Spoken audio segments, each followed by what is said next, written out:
In a quiet, unassuming town nestled in the heart of the Deep South, life moved at its own unhurried pace. The kind of place where everyone knew each other's names, and neighbors greeted one another with warm smiles over white picket fences. It was here that Henry Williams lived, a man whose presence commanded respect not just because of his age but also due to the weight of his past. At 72 years old, Henry had spent decades serving his country as a U.S. Army veteran before retiring to this peaceful corner of the world. To those who knew him, he wasn't just an ordinary retiree. He was a living reminder of sacrifice, honor, and resilience. Every morning, without fail, Henry would step outside before sunrise to tend to his garden. Rows of vibrant flowers lined his front yard, their colors bright against the soft glow of dawn. His prized possessions were the roses, deep reds, creamy whites, and sunny yellows, that seemed almost magical under the early light. Neighbors often joked that Henry cared for his plants more than most people cared for their pets, and while they teased him good-naturedly, there was no denying the joy his garden brought to the community. Children loved stopping by after school to marvel at how perfectly each bloom stood, while adults admired the meticulous care that went into maintaining such beauty. On this particular morning, however, something felt different. Perhaps it was the heaviness in the air or the distant rumble of thunder signaling an approaching storm. Whatever it was, Henry couldn't shake the feeling that today wouldn't be like any other day. Still, he pushed aside the unease and focused on what mattered most, nurturing his garden. As he knelt beside a particularly stubborn patch of weeds, the sound of tires crunching gravel caught his attention. Looking up, he saw two police cruisers pull into his driveway. The sight alone was enough to make anyone uneasy. In a small town like this, seeing law enforcement vehicles parked outside someone's home usually meant trouble. Curiosity quickly turned to concern as two officers stepped out of the cars. Their uniforms were crisp, their badges gleaming in the sunlight. Yet there was something about their demeanor that set off alarm bells in Henry's mind. They walked toward him with purpose, their expressions unreadable but undeniably stern. "Morning," one of them said curtly, though it lacked any semblance of warmth or friendliness. "Are you Henry Williams?" Henry nodded slowly, rising to his feet. He brushed dirt from his hands onto his jeans and met their gaze with steady eyes. "Yes, sir, that's me. We got a call about suspicious activity around this property." The second officer chimed in, his tone clipped. "Mind explaining what you're doing here?" For a moment, Henry simply stared at them, trying to process the absurdity of the situation. Suspicious activity? On his own land? Shaking his head slightly, he reached into his pocket and pulled out his wallet. From it, he retrieved two items: his military ID card and a document proving ownership of the house and property. Holding them, out, he spoke calmly but firmly. "This is my home. I've lived here for 15 years. These papers should clear things up." Instead of easing the tension, his words seemed to irritate the officers further. One of them snatched the documents from Henry's hand, barely glancing at them before shoving them back at him. "We'll decide what clears things up," he snapped, his voice laced with hostility. "Step away from the garden. Now." Confusion morphed into frustration as Henry realized this wasn't going to end quickly or easily. He complied, raising his hand slightly in a gesture of cooperation. "Look, I don't know why you're here, but I'm telling you the truth. This is my property. If you have questions, we can sort this out peacefully." But peace wasn't part of their agenda. The officers exchanged a glance, then moved closer, their body language aggressive. One of them grabbed Henry's arm roughly, twisting it behind his back as he began reciting Miranda rights. Shock rippled through Henry's body, not just from the physical discomfort but from the sheer injustice of it all. How could this be happening? What had he done wrong? As the handcuffs clicked shut around his wrists, anger burned deep within him, not for himself but for the countless others who must have faced similar treatment. Over the years, Henry had heard stories, whispers of prejudice lurking beneath the surface of polite society, but experiencing it firsthand was a bitter pill to swallow. The walk to the patrol car felt endless, each step heavier than the last. When they shoved him into the back seat, he sat quietly, staring out the window at the life he'd built slipping away. What made the ordeal even worse was the way the officers spoke to him during the drive to the precinct. Though they tried to keep their voices low, Henry caught snippets of their conversation. Words like "old fool" and "wasting our time" floated back to him, along with phrases steeped in bias and disdain. Each word stung more than the last, chipping away at his dignity. Yet through it all, Henry refused to let them see him break. He clenched his jaw, focusing instead on the road ahead and wondering how this nightmare would unfold, and if anyone would believe him when he told his side of the story. The ride to the police station was long and suffocating, each mile stretching Henry's patience thinner than the last. The back seat of the patrol car smelled faintly of stale coffee and sweat, a mix that made his stomach churn. He sat stiffly, his hands cuffed behind his back, staring out the window as familiar streets passed by in a blur. The town he had called home for 15 years now felt foreign, almost hostile. His mind raced with questions. Why was this happening? Who could have called in such a ridiculous report about him? And most importantly, how would he prove his innocence when it seemed like no one wanted to listen? When they finally arrived at the precinct, Henry was led inside with little ceremony. The building was cold and sterile, its fluorescent lights buzzing overhead like an unwelcome soundtrack to his growing unease. The officers didn't bother being gentle. They pushed him forward, their grips firm on his arms, until they reached a small holding cell at the end of a narrow hallway. With a metallic clang, the door slammed shut behind him, leaving him alone in the cramped space. The cell wasn't much bigger than a closet, its walls painted a dull gray that seemed to swallow any trace of warmth or hope. A single bench ran along one side, bolted securely to the floor. Henry lowered himself onto it cautiously, wincing as the hard surface pressed against his bones. For a moment he allowed himself to close his eyes, trying to steady his breathing. But even in the silence, the voices of the officers echoed in his mind, mocking, dismissive, cruel. It didn't take long for them to return. One of the officers leaned casually against the bars of the cell, a smug grin plastered across his face. "So, old man," he began, his tone dripping with condescension, "you think your fancy military ID makes you special? Newsflash. It doesn't mean squat around here." Henry opened his eyes and looked up at him, his expression unreadable. "I'm not asking for special treatment," he said evenly. "I'm just asking for fairness. You're accusing me of something I didn't do." The officer laughed, but there was no humor in it. "Fairness?" he repeated, shaking his head. "You want fairness? Maybe if you'd stayed in line, none of this would have happened." His partner chimed in, crossing his arms over his chest. "Yeah, people like you always cry unfair when things don't go your way, but guess what? Life isn't fair." Henry clenched his jaw, biting back the sharp retort that threatened to escape. He knew better than to engage with them. Arguing would only give them more ammunition to use against him. Instead, he focused on keeping his composure, reminding himself that anger wouldn't solve anything. Still, their words cut deep, reopening old wounds he thought had healed long ago. As the minutes dragged on, the officers seemed to grow bored with taunting him. They wandered off, leaving Henry alone once again. But the quiet didn't bring relief. It only amplified the weight of his situation. He thought about his garden, left untended under the relentless sun. He thought about his neighbors, who might be wondering where he was.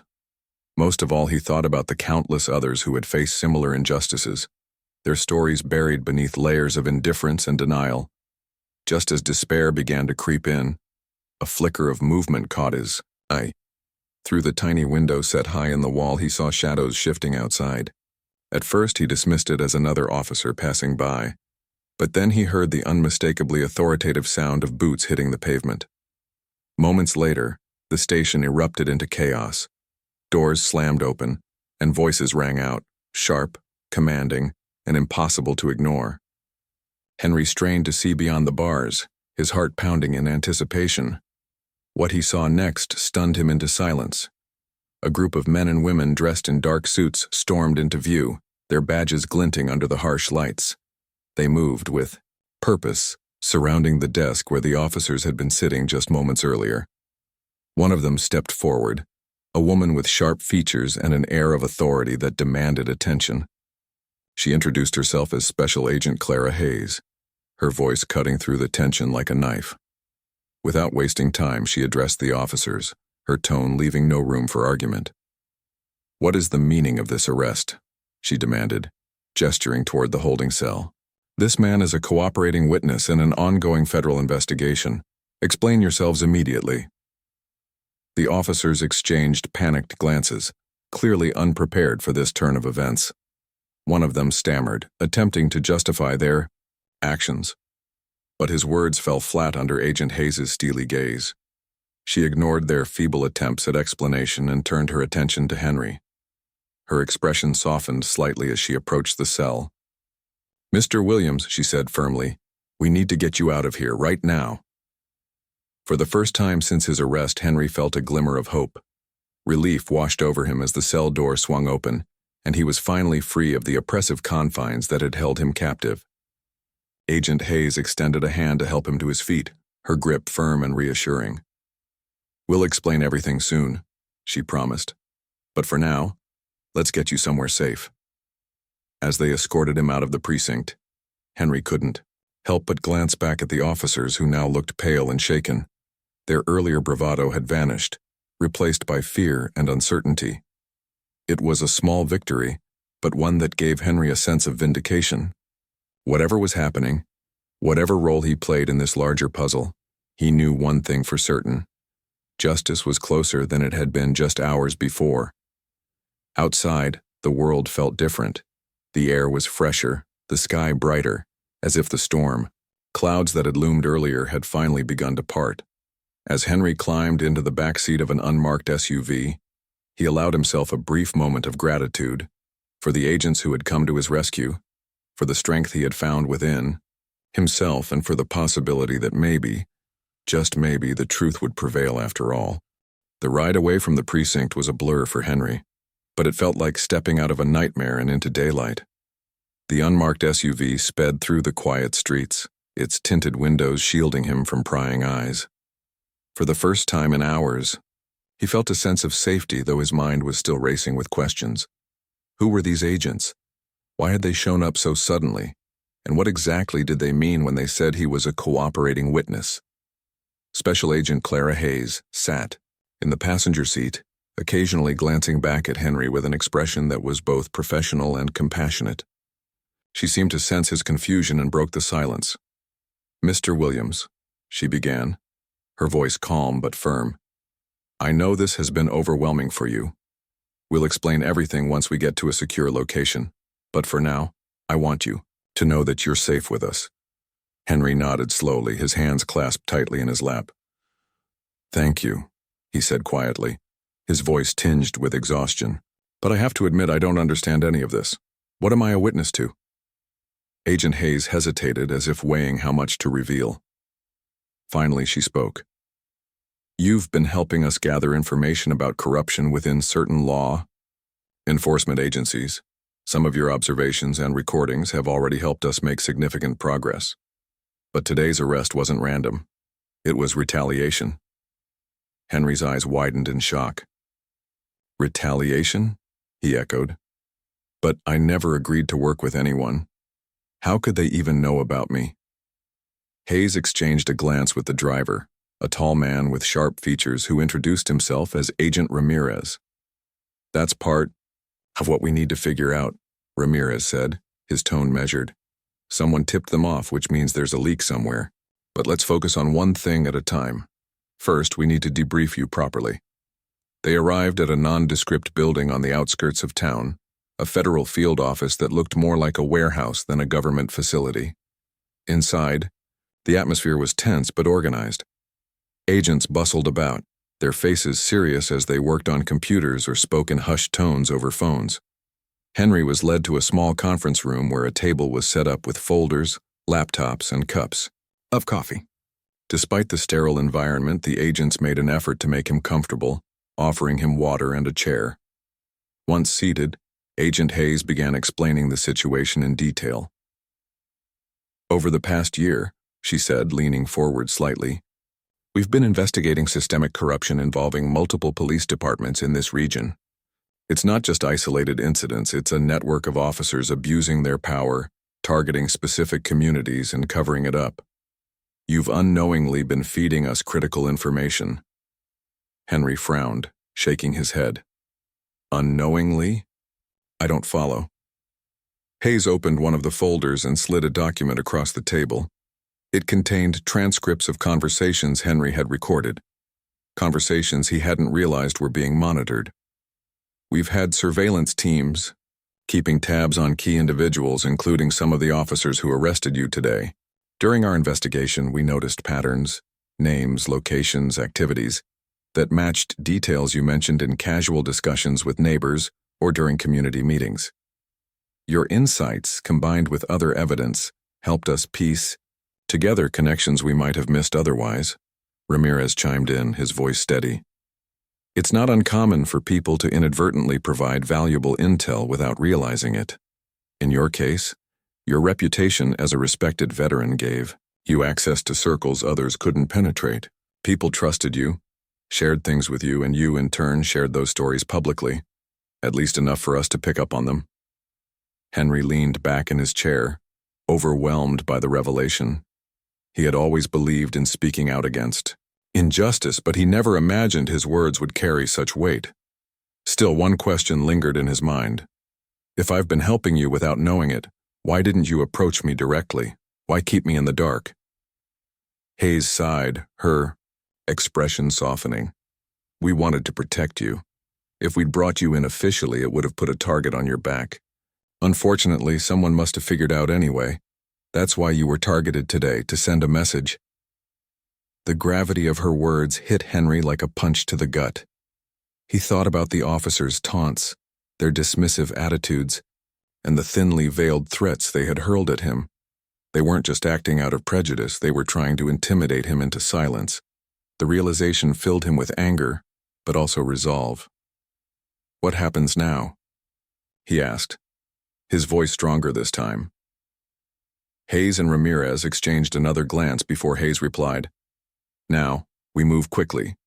Thanks to your arrest, we have concrete evidence of misconduct. Those officers crossed a line, and we intend to hold them accountable. But we'll need your cooperation moving forward. Are you willing to testify to help us expose the truth? Henry didn't hesitate. Yes, he said firmly. If it means stopping people like them, then I'll do whatever it takes. The agents nodded approvingly, and Hayes reached out to shake his hand. You're braver than most people realize, Mr. Williams. Together, we can make sure justice is served. As the meeting continued, the agents outlined their plan. They would raid several police stations simultaneously, seizing records and detaining suspects. Meanwhile, Henry would be placed under protective custody until the trial. Though the road ahead promised to be difficult, Henry felt a renewed sense of purpose. For years, he had fought for his country. Now, he was fighting for something equally important, the truth. By the end of the debriefing, fatigue had settled heavily on Henry's shoulders. Yet, despite the exhaustion, a flicker of hope burned within him. He thought about his garden, the roses he had nurtured with such care, and how they symbolized resilience and beauty in the face of adversity.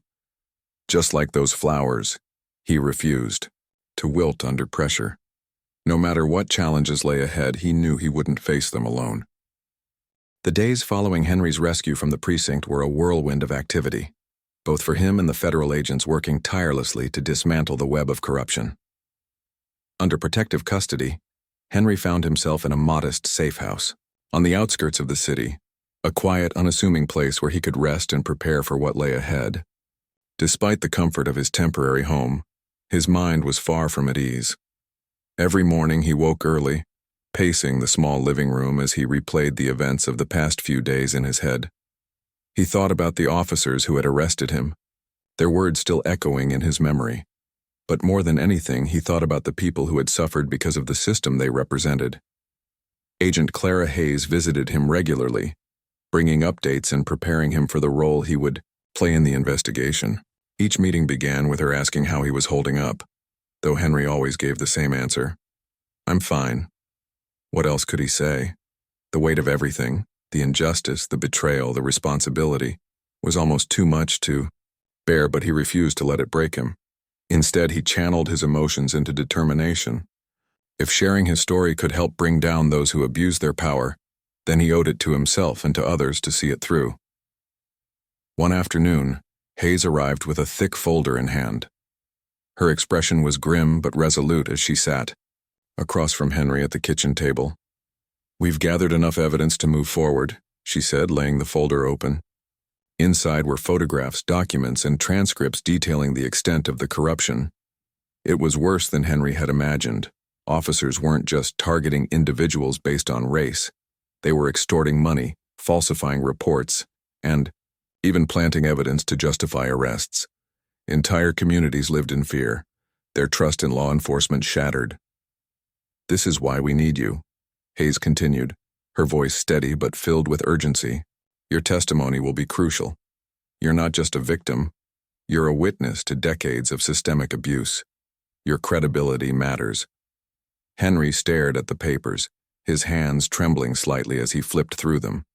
Names jumped out at him, some familiar, others not, but each one represented a life touched by cruelty. He thought about the young men and women who had been wrongfully arrested, the families torn apart, the dreams crushed under the weight of prejudice. For so long, he had believed that speaking out was enough, that raising awareness could spark change. Now he realized that action was required. Silence wouldn't save anyone. "I'll do it," he said finally, closing the folder and looking Hayes in the eye. "But I want to make sure this doesn't end here. Arresting a few bad apples isn't going to fix the problem. We need real reform." Hayes nodded approvingly. "That's exactly what we're aiming for. This case is bigger than any one department. It's about exposing the rot at the core of the system. Once we have these officers in custody, we'll push for policy changes, training reforms, and independent oversight boards. But none of that happens without your courage." Over the next week, the FBI launched a series of coordinated raids across multiple counties. Dozens of officers were taken into custody, their homes and offices searched for incriminating evidence. News of the operation spread quickly, dominating headlines and sparking heated debates across the nation. For many, it was confirmation of suspicions they'd harbored for years. For others, it was a wake-up call, an uncomfortable reminder that justice wasn't blind after all. Back at the safe house, Henry watched the news unfold on television, his heart pounding with a mix of pride and anxiety. Clips of reporters standing outside police stations played on repeat, accompanied by interviews with community leaders and activists. Some praised the FBI's efforts, while others demanded answers about how such widespread corruption had gone unchecked for so long. Amid the chaos, Henry's name remained anonymous for now. The agents had decided to keep his identity hidden until the trial, fearing retaliation if word got out. Despite the media frenzy, Henry couldn't shake the feeling that the fight was far from over. One evening, as he sat alone in the dimly lit living room, he picked up an old photo album he had brought with him. Flipping through its pages, he found pictures of his time in the army, young, proud, and full of hope. He remembered the ideals he had fought for: freedom, equality, justice. Those values had guided him throughout his life, even when the world around him seemed determined to crush them. A knock at the door interrupted his thoughts. It was Agent Ramirez, carrying a laptop and a stack of papers. "Ready to review your statement?" he asked, settling into the chair opposite Henry. Henry nodded, setting the album aside. Together, they went over every detail of his experience, from the moment the officers arrived at his home to the insults hurled at him in the holding cell. Ramirez encouraged him to include specifics no matter how painful they might be. "Every word counts," he reminded Henry. "This isn't just about convicting the guilty. It's about giving a voice to everyone who's been silenced." As they worked, Henry found himself opening up in ways he hadn't expected. He talked about the frustration of being dismissed simply because of his age and skin color. He recounted the sting of hearing racial slurs whispered behind his back. and he shared stories of neighbors and friends who had endured similar treatment, their lives forever altered by encounters with corrupt officers. By the time they finished, the sun was rising outside, painting the sky in hues of orange and pink. "You're stronger than you think," Ramirez said as he packed up his things. "People are going to hear your story and realize they're not alone. That's powerful." Henry smiled faintly, though his eyes betrayed the heaviness he carried. "I just hope it makes a difference," he replied. "It will," Ramirez assured him. "Change starts with truth, and you're helping us shine a light where it's needed most." In the days leading up to the trial, Henry spent hours rehearsing his testimony, refining his delivery until it felt natural. The agents coached him on how to remain calm under pressure, anticipating tough questions from defense attorneys eager to discredit him. Though the prospect of facing his accusers in court terrified him, he knew he couldn't back down. Too much was at stake, not just for him but for everyone counting on justice to prevail. On the eve of the trial, Hayes stopped by the safe house to check on him. She found him sitting on the porch, staring out at the horizon. "Nervous?" she asked gently, taking a seat beside him. "A little," Henry admitted, "but mostly hopeful. For the first time in a long time, I feel like maybe we can actually fix something." Hayes placed a reassuring hand on his shoulder. "You've already done more than most people ever will. Tomorrow, just tell the truth. Let the rest take care of itself." As night fell, Henry retreated indoors, his mind buzzing with anticipation. Sleep eluded him, but he didn't mind. He spent the hours reflecting on his journey, the battles fought, the lessons learned, and the resilience that had carried him through. When dawn broke, he rose with a sense of purpose, ready to face whatever came next. Whatever happened in that courtroom, he knew one thing for certain: silence was no longer an option. Part 5. Expand KRO without heading, 1050 words in simple English words. It should be interesting and every part should be engaging so the audience doesn't get bored. And don't use any violated word, any violated content. The fallout from Hank's arrest was swift and far-reaching, sending shockwaves through the small town and beyond. The 2 officers who had wrongfully detained him were immediately suspended without pay as the FBI investigation intensified. Evidence against them mounted quickly. Surveillance footage showed their aggressive behavior toward Hank.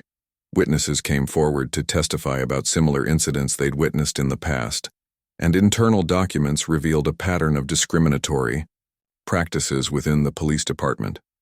It became clear that this wasn't just an isolated case, it was part of a much larger problem. As news of Hank's arrest spread across the country, it sparked outrage among people from all walks of life. Social media platforms lit up with hashtags like "Why Justice for Hank" and "End Systemic Racism," drawing attention not only to his story, but also to countless others who had faced similar injustices. Protesters took to the streets in cities nationwide, holding signs bearing Hank's name and demanding accountability. For many, Hank's quiet dignity and resilience made him a symbol of hope, a reminder that even in the face of oppression, courage could inspire change. Back in the small town where it all began, emotions ran high. Some residents felt ashamed of how their community was being portrayed, while others saw it as an opportunity to confront long-ignored issues head-on. Local leaders called emergency meetings to discuss ways to address systemic racism and rebuild trust between law enforcement and minority groups. The mayor issued a heartfelt public apology to Hank during a press conference, acknowledging the pain caused by decades of neglect and prejudice. "We owe Mr. Thompson more than just words," she said, her voice trembling with emotion. "We owe him action." Meanwhile, Hank found himself thrust into the spotlight in a way he never imagined. Reporters flocked to his modest home, eager to hear his thoughts on everything from racial injustice to police reform. Despite the chaos surrounding him, Hank remained calm and composed, speaking with wisdom gained from years of experience. In interviews, he emphasized the importance of forgiveness and understanding, urging people to focus on solutions rather than anger. "Hatred won't fix anything," he often said. "What we need is love, respect, and a willingness to listen to one another. Hank's message resonated deeply with audiences, earning him widespread admiration. People admired not just his strength but also his humility.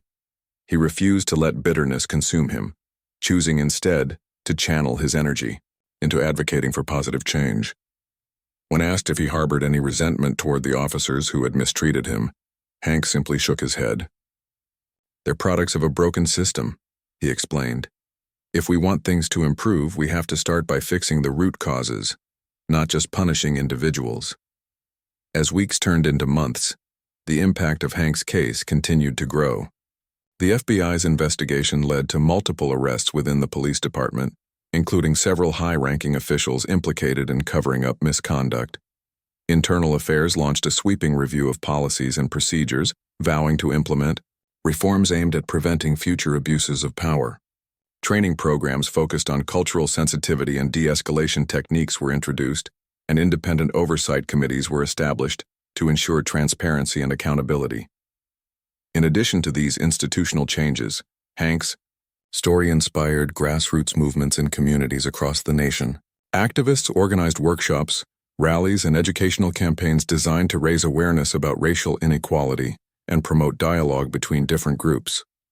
Schools incorporated discussions about systemic racism into their curriculums, encouraging students to think critically about history and its lingering effects on modern society. Even businesses got involved, pledging to support diversity initiatives and create opportunities for underrepresented populations. For Hank, the most rewarding aspect of it all was seeing people come together.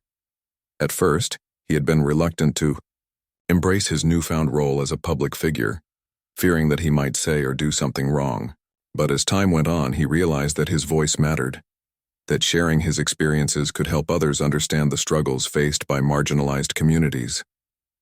He began traveling around the country, speaking at conferences, universities, and community events. Everywhere he went, crowds gathered to hear his stories of perseverance and hope. One particularly memorable moment came when Hank stood beside Agent Rachel Morales at a ceremony honoring civil rights advocates.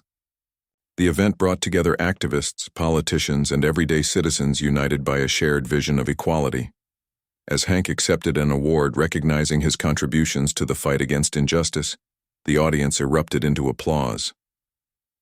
Looking out at the sea of faces before him, young and old, black and white, he couldn't help but feel a sense of pride. This wasn't just about him. It was about everyone working together to build a better future. Despite the progress made, Hank knew there was still much work to be done.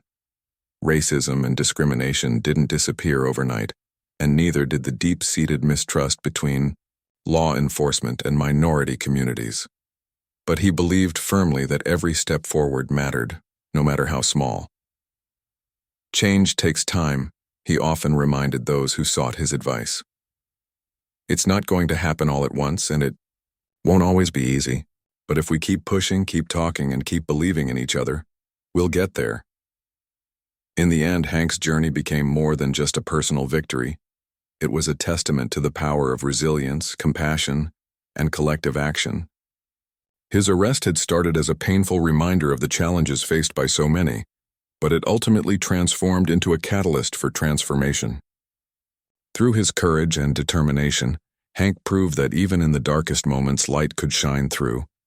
And though he never sought fame or recognition, he left an indelible mark on the world, one that would continue to inspire generations to come.